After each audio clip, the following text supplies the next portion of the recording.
Hello, I'm Peggy Morton. I'm a retired healthcare worker, and during my working life was president of my union local QP 2111 up in Concordia, and I'm now a journalist for TML Daily. So as all of you who know Donna know, if you know Donna, she puts you to work.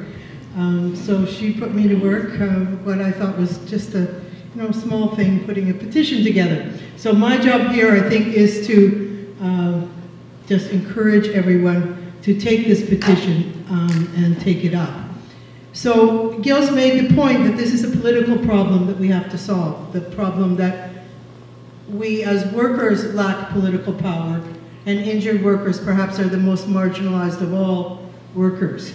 And so it's a question of political power, and I think that the petition is a good way to get started, what we may take forward to the next election. I just wanted to tell you a little bit about Ontario, where the Liberals decided to take the old chairman of the WCB, or she was a member of the Harris government. She was responsible, for vicious attacks on the workers, and they were going to make her, they cleared the way for her in a by-election because she was going to be made the head of the WCB, whatever they call it in Ontario, I forget. So the injured workers were one of the groups that decided to get involved in the election. And they produced a newspaper, and they went to the community, they mobilized people from various other cities. They went there, they participated, they talked to people, they explained why it was so important to defeat the Liberals in the election and the Conservatives, what they had done to injured workers, and they succeeded. So they made themselves a factor. And I think that the petition's a good way to start that discussion with all kinds of people. So I just want to make a couple of points about what I learned in the course of working on the petition. I think that we're all quite aware that the basis of WCB is our problem.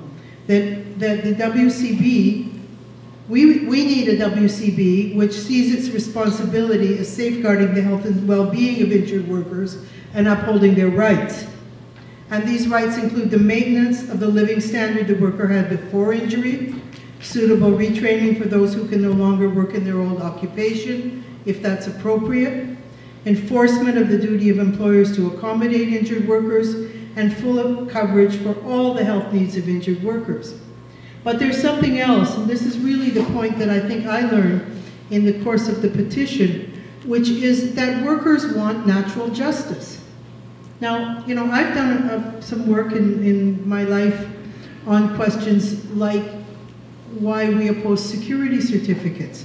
And we oppose security certificates because fundamental principles of justice, like being able to see the evidence against you, being innocent until you're proven guilty, the right to a fair trial, the right not to be incarcerated without a trial, that these principles of natural justice are violated. And I think that's one of the things that really hit me, as we worked on this, is that all the principles of natural justice are denied to an injured worker. From the fact that you can be spied on, photographed, right? And not because you've been found guilty of anything, not because you're going to be charged with anything, but because it's what WCB does. And it's considered perfectly normal that they spy on you and your family and all your activities and follow you everywhere and write reports on where you went. And so your basic right to privacy is violated from the beginning. So another fundamental right that's violated is the right to be innocent until you're proven guilty. Because really, injured workers are denied that. Anybody who's worked on a case of an injured worker, or anyone who is, has been a worker who's been injured and had to fight the system, knows that you're just told very arrogantly, well, we're cutting you off and you prove that we're wrong. So it's always up to the worker to prove their innocence, not the other way around. a system without corruption. That seems like a fairly basic principle of natural justice. And a number of people here have explained just the inherent corruption built into the system, whether it is the question of employers being allowed to suppress claims, and right through to the question that you get a bonus if you cut people off. So inherent corruption built into the system. So that's another basic principle of natural justice denied. Another one is that you have like the rules of evidence. Like where else can you simply make up the evidence? And people have given quite a few examples here, so I won't go into them again.